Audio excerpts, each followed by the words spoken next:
Mad Rabbit, India's finest audio wearable brand, starting at 999. என்ன writing இது பயங்கரமா இருக்குங்க. எஃப்ஐஆர் போட வந்தியா?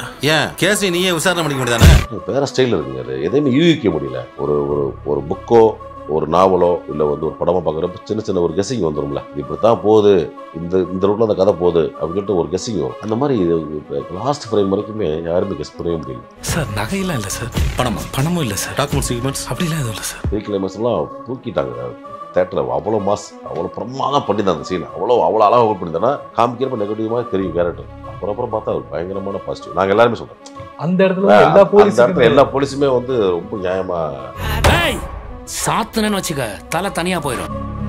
தொடர்ந்து காமெடியாகவே பார்த்துட்டு இருக்கோம். சிங்கப்புலினா ஒரு காமெடியா அப்படின்ற மாதிரி அவன் புரட்டி போகிற மாதிரி ஒரு கேரக்டர் கொடுத்து சிங்கப்புலியா இது அப்படின்னு பிரமிக்க வச்சுட்டான். உண்மையிலே அதுக்கு அதை மாற்றுறதுக்கு வந்து நித்திலனுக்கு தேங்க்ஸ். ஏன்னா ஒரு ஆர்டிஸ்ட்ன்றது வந்து ஒரு வெரைட்டி ஆஃப் கேரக்டர் பண்ணணும்னு ஆசை இருக்கும். 10 லட்சத்தில் லஞ்சம் கொடுக்குறேன்னா கோடியில் ஏதோ பதுக்குறேன்னு அர்த்தம். எனக்கெல்லாம் உண்மையாக சொல்லணும்னா நான் நடிக்கிறப்ப எனக்கு வந்து நடிப்பே தெரியாது. நடிப்புனா எனக்கு என்னன்னே தெரியும். ஏன்னா நம்ம அதை கற்றுக்கல. இல்லை டெக்னிக்கலாக இருந்தால் அதை கற்றுக்கிட்டோம். லைட்டிங் பண்ணுறது எப்படி, மீட் ரெடி பண்ணுறது எப்படி, ஃப்ரேம் வைக்கிறது எப்படி, அப்படி தான் கற்றுருந்துருக்கோம். அதுக்கு தான் 10 வருஷம் நம்ம வந்து உழைச்சோம், கற்றுக்கிட்டோம். நடிப்பு நம்ம கற்றுக்கவே இல்லை. இந்த வீட்டில் ஏதோ ஒன்று பெருசாக நடந்திருக்கு. இந்த பையன் நம்ம அதை மறைக்கிறான் சார். ஸோ நான் என்னைக்கு நான் வந்து கேமரா பிடிச்சி ஃபோக்கஸ் பண்ண ஆரம்பிச்சோன்னா என் லைஃபு ஃபோக்கஸ் ஆயிடுச்சு.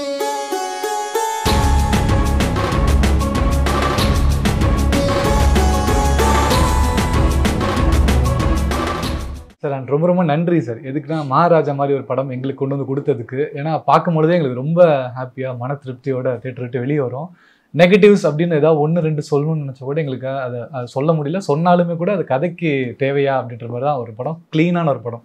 அதுக்காகவே நன்றி என்டையர் டீமுக்காக. அந்த நன்றி வந்து எனக்கு சொல்லக்கூடாது, அந்த படத்தோட தயாரிப்பாளர் சுதன் சாருக்கும் படத்தோட இயக்குனர் நித்திலனுக்கு தான் சொல்லணும். உங்கள் மூலியமாக அவங்களுக்கு தெரிவிச்சுக்கிறேன் சார். கண்டிப்பாக சொல்லிடுறோம் அவங்களுக்கு. ஸோ அதுக்காகவும் அண்ட் ஃபஸ்ட்டு அதுலேருந்து ரிசப்ஷன்லேருந்து ஆரம்பின்னு நினைக்கிறேன். நான் ப்ரெஷ் ஷோவில் பார்த்தேன் சார் படத்தை. ப்ரெஷ் ஷோன்னு அமைதியாக பார்ப்பாங்க அப்படின்றதான் பார்த்துருக்கேன். பட் அந்த ப்ரெஷ் ஷோலையுமே நிறைய இடத்துல கைத்தட்டல் வந்தது. படம் முடிச்சோடனே ஒரு ஸ்டாண்டிங் ஓவேஷன் நடக்குது சொன்னாங்க கேள்விப்பட்டேன். அது அந்த ரிசப்ஷன்லேருந்து பப்ளிக் ரிசப்ஷன் எப்படி சார் இருக்குது ரெண்டுமே? இப்போ நானாக வந்து எப்படி சொல்கிறது, படம் எடுக்கிறப்பவே சொன்னேன் நான் நித்திலன் இந்த படம் கண்டிப்பாக ஒரு தரமான படமாக வரும். ஏன்னா தெரியும் அந்த ஒர்க்கிங் ஸ்டைலு, அந்த சீன்ஸ் எல்லாம் நம்ம நடிக்கிறப்போ தெரியும்ல. ஸோ ஏதோ ஒரு வித்தியாசமாக இருக்குது படம் ஒரு அப்படின்னு சொல்லிட்டு ஒரு திருப்தி அடைச்சு நடிக்கிறப்போ. அதை வந்து ப்ரெஸ்ஸோ போட்டு முடித்தோடனே ரொம்ப இன்னும் கொஞ்சம் அதிகமாகிடுச்சு நம்பிக்கை. அதே ரெஸ்பான்ஸ், அதை காட்டிலும் அதிகமான ரெஸ்பான்ஸ் வந்து தேட்டரில் கிடச்சி. தேட்டரில் போய் பார்க்குறப்ப பப்ளிக் வந்து பார்த்திங்கன்னா அந்த ஃபஸ்ட் ஆஃப் ஃபுல்லாக இப்போ என் சீன்ஸ்லாம் வந்து கொஞ்சம் ஹியூமராக இருக்கும். போலீஸ் ஸ்டேஷன் சீன்ஸ்லாம் ஆமாம். அதுக்கப்புறம் வந்து அந்த சேது வந்து அந்த கதை சொல்கிறது ஃபஸ்ட் டைம் ஆகிட்ட சொல்கிறப்போ கொஞ்சம் ஹியூமராக இருக்கும். அப்புறம் பார்த்தீங்கன்னா சீரியஸ் மூடுக்கு வந்து செகண்ட் ஹாஃப்லாம் பின் ட்ராப் சைலண்ட் தேட்டரில். அது இங்கே மட்டும் இல்லை, ஓவரால் வேர்ல்டு ஃபுல்லாகவே ஒரே ரெஸ்பான்ஸ். செகண்ட் ஹாஃப் வந்து சீட் நுனிக்கு வந்துட்டாங்க, என்ன நடக்க போதே தெரியல அப்படின்னு தான் பப்ளிக்கோட ரிவ்யூ இருந்துச்சு. சார் படமாக நீங்கள் இப்போ சொல்லும் போது கூட சொல்லியிருந்தீங்க, படம் ஆரம்பிக்கும் போது அந்த மெயின் பிளாட்ன்றது, ஆக்சுவல் பிளாட்ன்றது உங்ககிட்ட இருந்து ஆரம்பிக்குது. அந்த கதை நரேஷனே உங்ககிட்ட இருந்து ஆரம்பிக்கும் ஆக்சுவல் கதை. அப்படியே பார்க்கும்போது அந்த ஒரு ஹியூமர் இருக்குது. கடைசியில் ப்ரீ கிளைமேக்ஸ்க்கு முன்னாடி ஒரு ரிவீலிங் போர்ஷன் வரும்பொழுது அந்த இடத்துல ஒரு சீரியஸான ஒரு ரோலும் பண்ணுறீங்க, இங்கே சிரிக்கவும் வச்சுருக்கீங்க சார். இந்த ஆர்க்கே பார்க்கும்போது ஒரு பயங்கர ஃப்ளக்சுவேட்டிங்காகவும் இருக்குது. ஒரு நடிகனா எப்படி சார் அடாப்ட் பண்ணுறீங்க? இன்ஸ்பைரிங்காக இருக்குது சார் அது. இல்லை தம்பி, அதாவது எப்படின்னா ஒரு நடிகன்னா வந்து ஃபர்ஸ்ட் ஆஃப் ஆல் டைரக்டர் என்ன மூடில் இருக்கோ அந்த மூடு நம்ம மாறிடுது. ஏன்னா நம்ம நிறைய டைரக்டர்ஸ் ஒர்க் பண்ணுறோம், நிறைய ரைட்டிங் ஸ்டைல் இருக்குது, வேறு ரைட்டிங் ஸ்டைல் இருக்குது. ஹியூமராக பண்ணுறவங்க இருக்காங்க, சீரியஸாக பண்ணுறவங்க இருக்காங்க, மிக்ஸ் பண்ணி பண்ணுறவங்க இருக்காங்க. அதே மாதிரி நமக்கு வந்து ஒரு வில்லன் கேரக்டர் கொடுத்து அதை வந்து நம்ம எப்படி ஹோல்ட் பண்ணணும், இதெல்லாமே அவங்களுடைய கற்பனை தான். எப்படி சொல்கிறதுனா, ஒரு ரைட்டர் ஒரு டைரக்டர் அவங்க வந்து ஒரு கதாபாத்திரத்தை வந்து எப்படி டிசைன் பண்ணுறாங்களோ அதுக்கு நம்ம அடாப்ட் பண்ணிடணும். அதுதான் ஒரு நடிகனுக்கு அழகு. ஃபஸ்ட்டு நம்ம அதில் போய் ரொம்ப ஓவர் இன்டர்ஃபியர் பண்ணி நான் இப்படி பண்ணுவேன் அப்படி பண்ணி சொல்கிறதே ஃபஸ்ட்டு தப்பு நான் நினைப்பேன். ஸோ எனக்கு வந்து எப்பவுமே ஒரு டைரக்டர் அண்ணே இந்த மாதிரி சீன்னு இந்த இடத்துல இப்படி இருக்கணும்ண்ணே, இந்த மாதிரி விஷயம் கொடுக்கணும், இந்த ஸ்டைல் வரணும், டயலாக் இப்படி பேசுங்கண்ணே, ஃபாஸ்ட்டாக பேசாதீங்க, ஸ்லோவாக பேசுங்க, இல்லை இந்த கொஞ்சம் கத்தி பேசுங்க, இதெல்லாமே அவங்க சொல்லி கொடுத்துருவாங்க.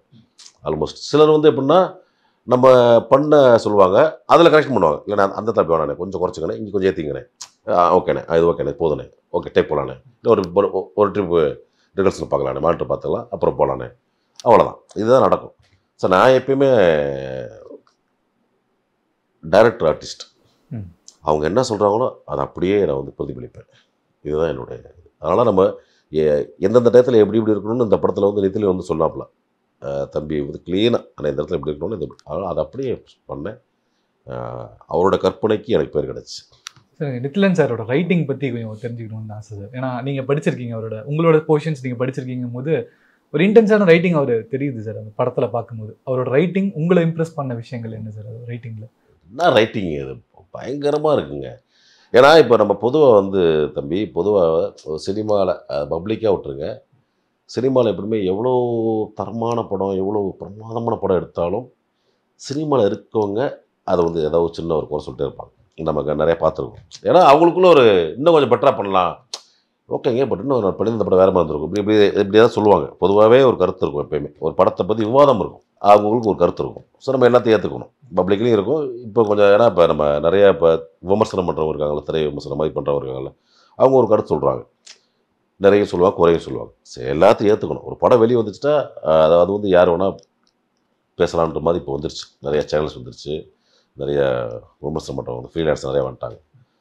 ஸோ அதில் வந்து அவங்க நிறைய குறை சொன்னால் நம்ம வந்து கண்டிப்பாக ஏற்றுக்கணும், நிறைய ஏற்றுக்கணும், குறைய சரி பண்ணிக்கணும் அடுத்த படத்தில். இந்த படத்தை பொறுத்தளவுக்கு சின்ன சின்ன குறைகள் சொன்னாங்க, அது உண்மைதான். ஆனாலும் ஆல்மோஸ்ட் ஒரு 90% இந்த படத்தை பற்றி யாருமே குறை சொல்லலை. குறிப்பாக வந்து அந்த ரைட்டிங் ஸ்டைல் பற்றி அவ்வளவு அற்புதமாக சொன்னாங்க.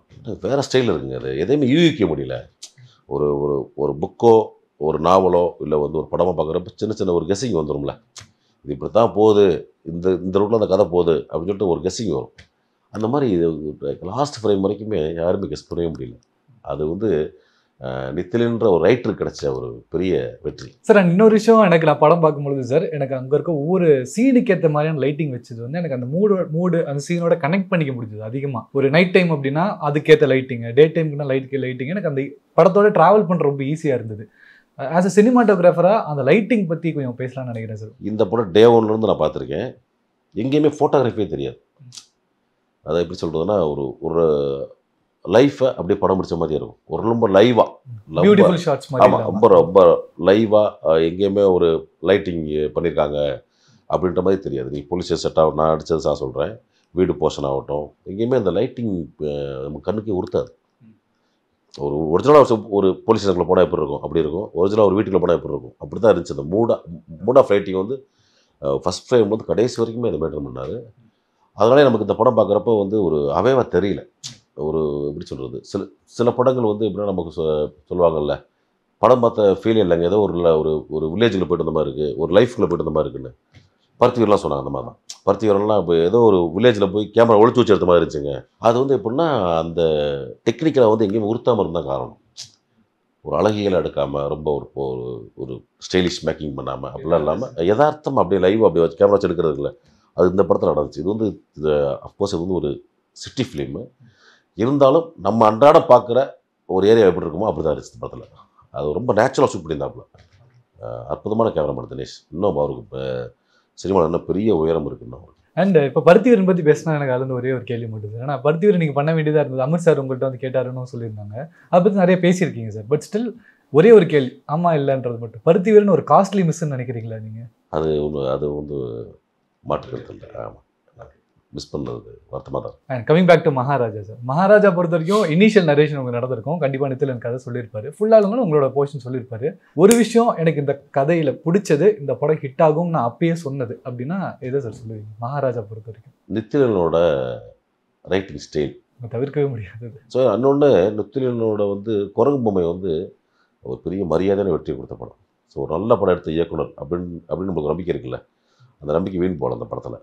ப்ளஸ் வந்து நடித்த நடிகர்கள் ஆப்டாக இருந்தாங்க எல்லாருமே. நீங்கள் வந்து நீ மகாராஜா வந்து விஜய் சேதுபதி நடிப்பு சொல்லவே தேவையில்லை. அந்த கேரக்டரை வந்து பிகினிங்லேருந்து சேதுவை வந்து ஃபஸ்ட் காமிக்கிறது வந்து எண்டு கிளைமேக்ஸ் லாஸ்ட் ஷாட் ஆட்டோல ஏறி போகிற வரைக்குமே ஒரு இறுக்கமான மூஞ்சியோட, எங்கேயுமே சின்ன சிரிப்போடு சிரிக்காமல் டைட்டாக ஃபேஸை வச்சுக்கிட்டு, ஏன்னா பிகினிங்லேருந்து அந்த இது ஓப்பன் ஆகிடும். ஸோ அப்படியே பட்டம் பூரா ஒரே லெவல் மெயின்டைன் பண்ணுறதுக்குல்ல, எங்கேயுமே இறங்காமல் ஏறாமல் அப்படியே இறுக்கமாக அது மெயின்டைன் பண்ணுறது ரொம்ப பெரிய விஷயம் ஆன் ஸ்க்ரீன். ஏன்னா இப்போ நம்ம ஷார்ட் முடியும், வெளியே விளாச பேசிகிட்டு இருப்போம், டக்குன்னு உள்ள ஒரு டக்குன்னு மூடுக்கு மாதிரி அப்படியே அந்த அது வந்து உண்மையிலே பெரிய ப்ளஸ் வந்து சேது இந்த கேரக்டர் பண்ணு, மகாராஜா கேரக்டர் பண்ணு, அதுவும் ஒரு காரணம், முக்கிய காரணம். ஒவ்வொரு கேரக்டர்ஸ் பற்றி பார்க்கும்போது அவங்க கூட நடித்த தருணம், அவங்களோட பிடிஎஸ்ல நடந்த மொமெண்ட் ஏதாவது ஒன்று? அனுராக் சார் காம்பினேஷன் எனக்கு இல்லை.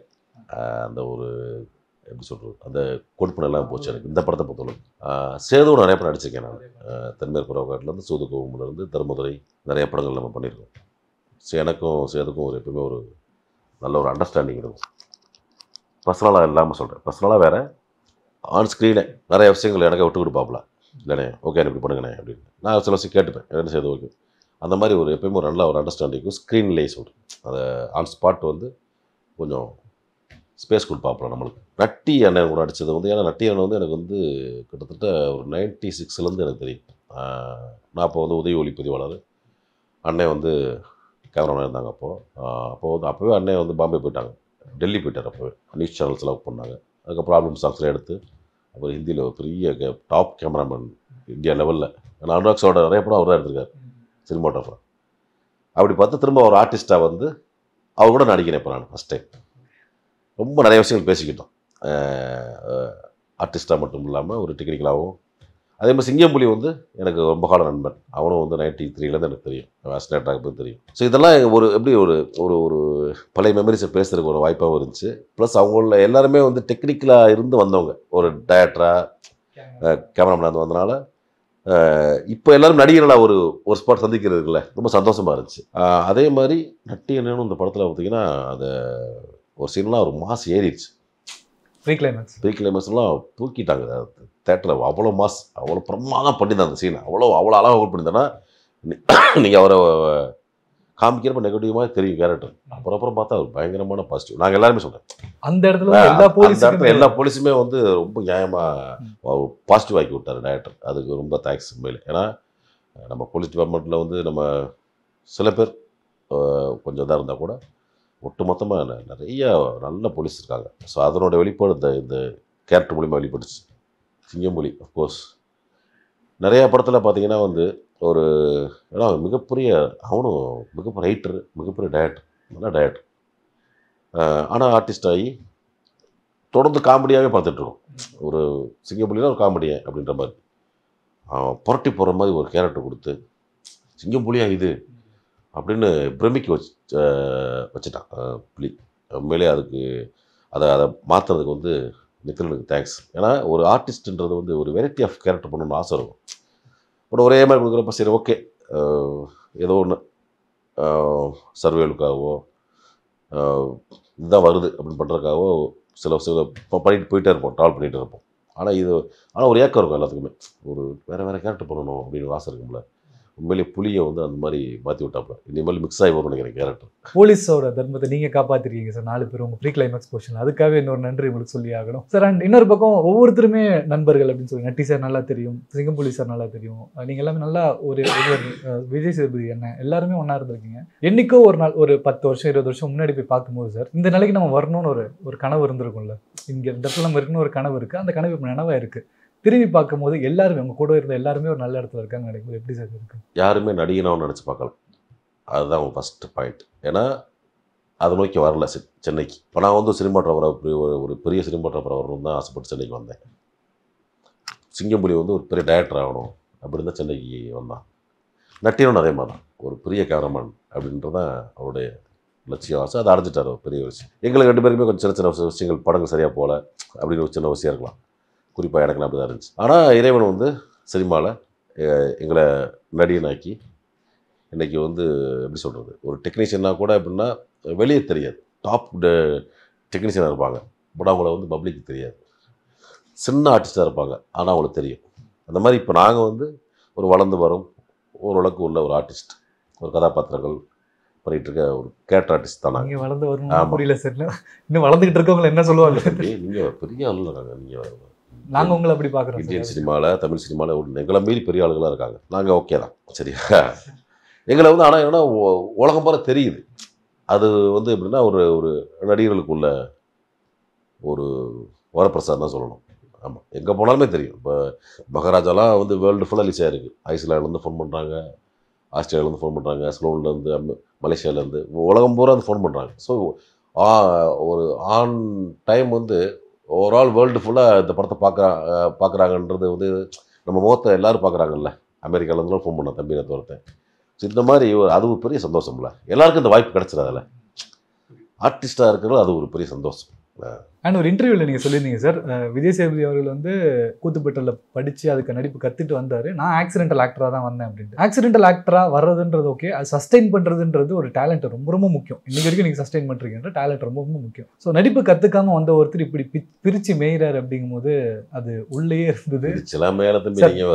நான் ரிவ்யூவராக பேசுகிறேன் சார், நான் உங்கள் ஆக்டை பார்த்த ரிவ்யூவராக. ஒரு சார் தம்பி, எதையுமே எந்த தொழிலுமே வந்து எப்படி சொல்கிறது, எடுத்துன்னு வந்துடாது. இப்போ நீங்கள் வந்து ஒரு ஆங்கராக இருக்கீங்க, நீங்கள் எடுத்துன்னு ஒரு ஆங்கர் வந்துடுமா?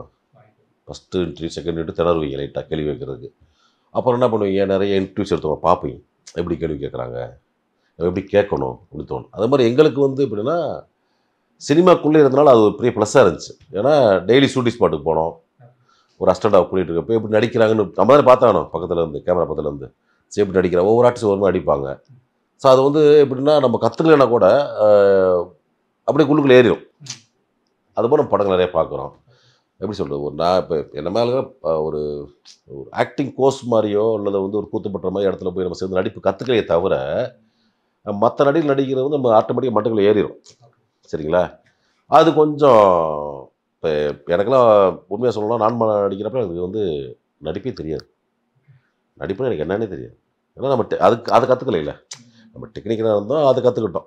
லைட்டிங் பண்ணுறது எப்படி, மீட்டர் ரெடி பண்ணுறது எப்படி, ஒரு ஃப்ரேம் வைக்கிறது எப்படி, அப்படி தான் கற்றுந்துருக்கோம். அதுக்கு தான் 10 வருஷம் நம்ம வந்து உழைச்சோம், கற்றுக்கிட்டோம். நடிப்பு நம்ம கற்றுக்கவே இல்லை. ஆனால் வந்து நான்மகளில் போய் ஃபஸ்ட்டு நிற்கிறப்ப எனக்கு அவ்வளோ பதட்டமாகவும் பயமாகவும் கூச்சமாகவும் இருந்துச்சு. ஏன்னா நம்ம திடீர்னு நம்ம வந்து நடிகை ஆக்கிட்டாங்க, எப்படி நடிக்கிறது, எப்படி டைலாக் பேசுகிறது, மைண்ட்லேயே டைலாக் நிற்காது, 2 வரி பேச மறந்துடும். பட் என்னென்னா ஒரு ப்ளஸ் வந்து நான் வந்து பிகினிங் நடித்த படங்கள் எல்லாமே என்னுடைய நண்பர்கள் தம்பிகள் படமாக இருந்துச்சு. டைரக்டர்ஸ் சொல்கிறேன், ஒரு கம்ஃபர்ட் ஜோன் இருந்துச்சு. இப்போ வந்து நம்ம தப்புன்னா கூட நம்ம திட்டாமல், இப்போ சுஷீலா அப்படி தான், சுசீந்திரன்லாம் நான் போய் என்னை ரொம்ப கம்ஃபர்ட்டாக வச்சானே. இல்லைண்ணே இல்லைண்ணே டேக் போகலாமாண்ணே, கொஞ்சம் ரிலாக்ஸ் பண்ணிங்க, டேய் அவனுக்கு தண்ணின்னு கொடு, ஓகே ரைட் போகலாமாண்ணே, டேக் போகலாமாண்ணே, ஓகே அப்படி நம்ம கம்ஃபர்ட்டாக, ஓகே சுசி டேக் போகலாம், சின்ன டைலாக் தானே, எது வரைக்கும் போனீங்களா போங்க, அங்கே கட் பண்ணிக்கலாம், ஒன்றும் பிரச்சனை இல்லைண்ணே, அதுக்கப்புறம் பேசிக்கலாம், கண்டினியூ பண்ணிக்கலாம். இப்படி நம்மளை கம்ஃபர்ட்டாக வச்சு அந்த பயத்தை போக்குனாங்க. ஓகே. அதுவே கூட நடித்த கார்த்திக் சார் அதே மாதிரி தான்.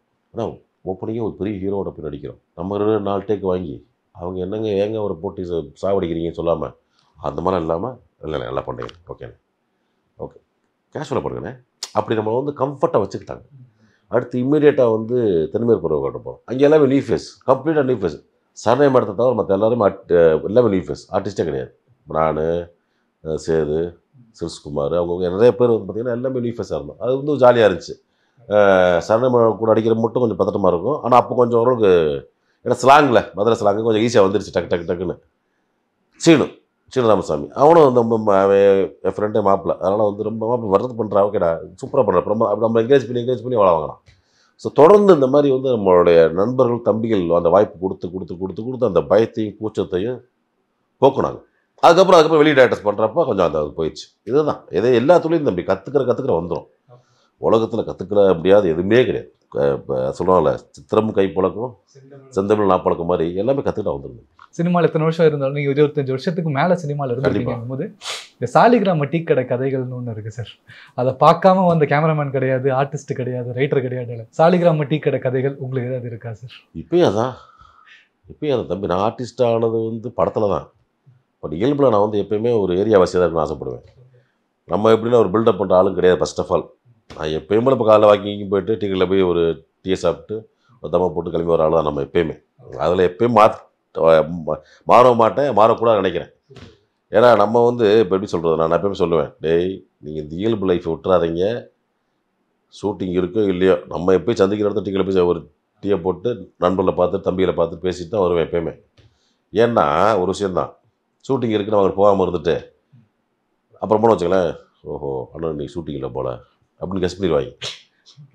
அண்ணன் என்ன 10 நாள் ஷூட்டிங் இல்லாமல் இங்கே இருக்கார் போல், டெய்லி வந்து டிக்கெட்டுக்கு வந்துடுறாரு. அதை நான் பண்ணவே மாட்டேன். ஷூட்டிங் இருக்குது இல்லை ஷூட்டிங் முடிஞ்சு போனால் ஒரு காலைல ஒரு 6-7 மணி கிளம்புவோம்ல, அதுக்கு முன்னாடியே போயிட்டு வாக்கிங் போய்ட்டு வந்து எப்போ அதேமாதிரி ஈவினிங் போயிடுவோம். இப்பயும் எனக்கு வந்து சாலிகிராம டீ கடைகள் எப்பயுமே நம்மளுக்கு வந்து நமக்கு ஒரு எப்படி சொல்கிறது, நம்மளுக்கு இன்னொரு ஆஃபீஸ் மாதிரி அது. இது வந்து ஆக்டர் ஆனதுக்கப்புறம் as an artist known face ஆனதுக்கப்புறம் தான், அதுக்கு முன்னாடி சினிமாவுக்கு ட்ரை பண்ணிட்டு இருக்கல, கொஞ்சம் வாய்ப்பு தேடிட்டு இருக்கு அந்த தருணத்தில் இருந்த கதைகள் சார். அதே சாலிகிராம டீ கடை. இப்போ வாய்ப்பு தர காலகட்டத்துலேருந்து சரி இப்பயும் சரி எப்பயுமே நம்ம அந்த வாய்ப்பு தர தம்பிகளுக்கு சரி எல்லாத்துக்குமே ஒரு சிலர் மாதிரி இருப்பாங்க. ஏன்னா ஒரு சிலர் வந்து எப்படின்னா ஒரு சின்ன ப்ரைவேசிக்காக வர முடியாது, அதை அங்கீகரிக்க முடியாது. அப்படி இப்போ சேதுவே வந்து தென்மேற்கு அப்புறம் கூட நம்ம சாலிகிராம டீ கடையில் வந்து நின்று பேசி தான் போவாப்புல. அப்போ இன்னும் வளர வளர வளர அவங்களுக்கு வந்து ஒரு ப்ரைவேசி இருக்காது. ஏன்னா வந்து டிஸ்டர்ப் பண்ணுவாங்க, வந்து செல்ஃப் எடுக்கணும்பாங்க, கூட்டம் கூடும், அதனால் வந்து ஃப்ரீயாக இருக்க முடியாதுல்ல. அந்த ஒரு இப்போ நானே போய்ட்டு உட்காந்தா கூட டக்குனு காலை செல்ஃப் எடுத்து உதய வாக்கிங் துருத்து உட்காந்துருக்கேன் அப்படி சொல்லுவோம் நம்ம சில விஷயங்கள்லாம் தம்பிட்டு. அது வந்து இயல்பு நடக்கிறது தான். ஆனால் இன்றைக்கும் வந்து நிறைய வாய்ப்பு தர்ற தம்பிகளுக்கு வந்து அந்த டீ கடை தான் எல்லாமே. காலையில் ஏன்னா நிறைய பேர் காசு கொடுக்க முடியாது, அக்கௌண்ட் வச்சுக்கிடுவாங்க. ஒரு 500 ஆன பிறகு தம்பி என்ன தம்பி 500 ஆயிடுச்சு அப்படின்னு டீ கடை கொடுத்துறேனே அப்படின்னு சொல்லிட்டு ஒரு டீ ஏதோ ஒரு கேக் சாப்பிட்டு காலையில் வாய்ப்பு தர போயிட்டு மதியம் வந்து அது மாதிரி டீ இதை சாப்பிட்டுட்டு வீட்டில் போய் சமைச்சு ரூம் தானே, ரூமில் 4 பேர் வந்து பையனா சமைச்சு சாப்பிட்டு திரும்ப ஈவினிங் வந்து இப்படி வந்து பல பேரை வாழ வச்சுட்டு இருக்குது டீ கடை தான்.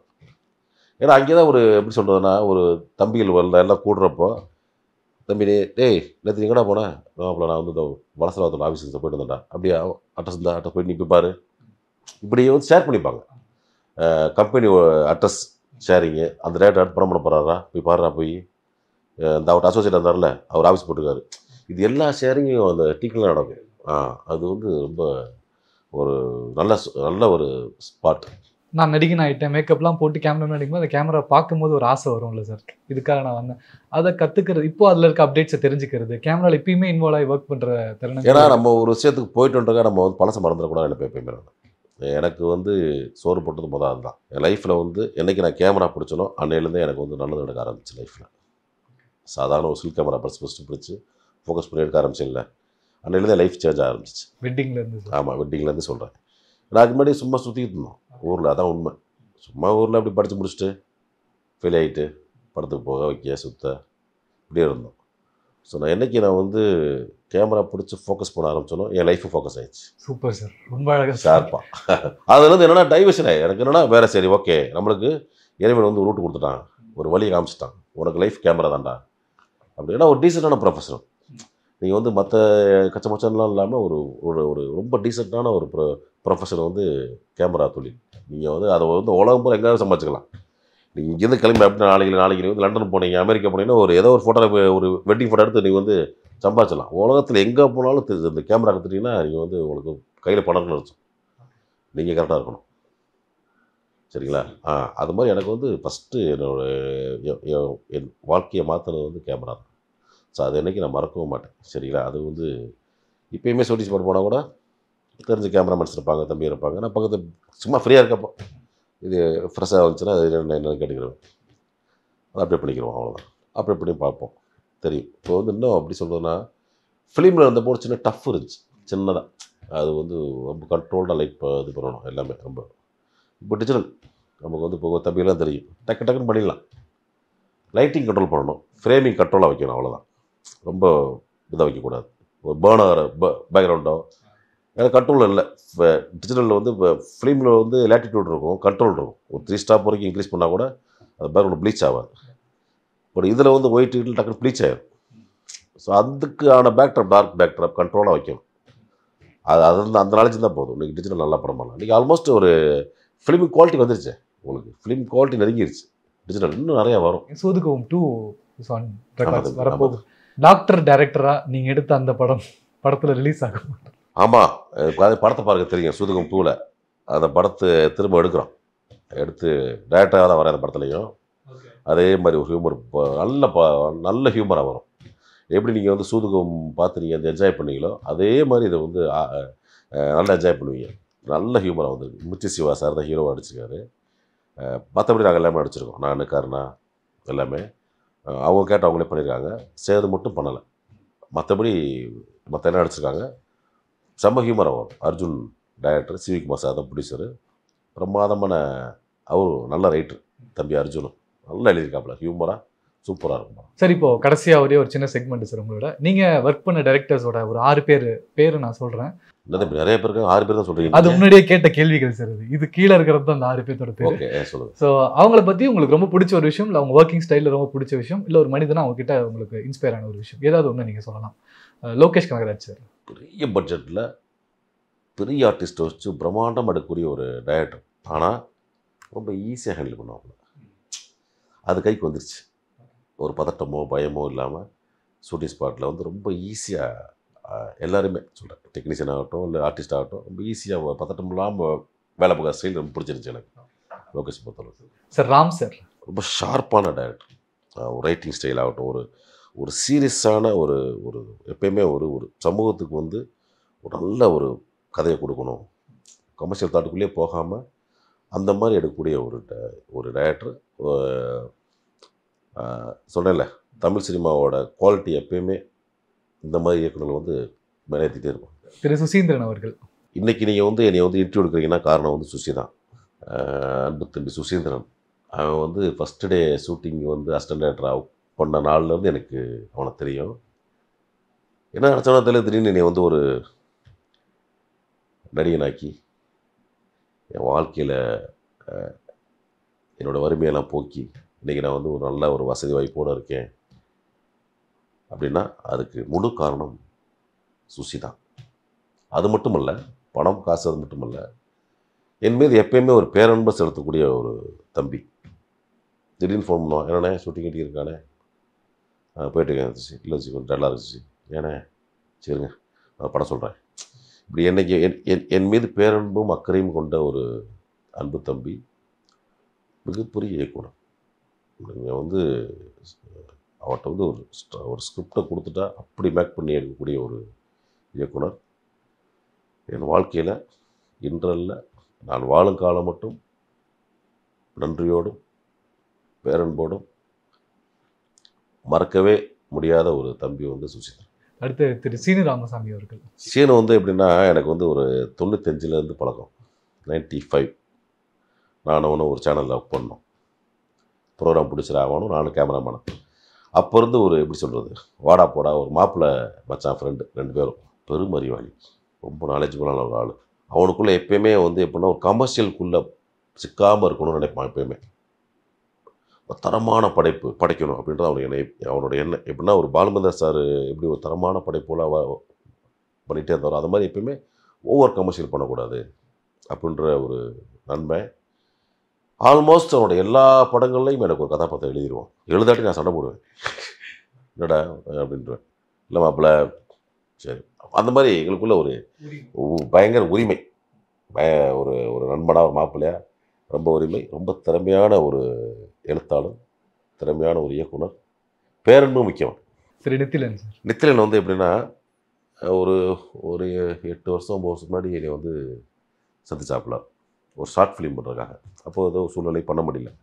அதுக்கப்புறம் வந்து பழக்கமே இல்லை, அதுக்கப்புறம் சந்திக்கவே இல்லை. மகாராஜாவுக்கு தான் கூப்பிட்டாங்க, பண்ணேன்.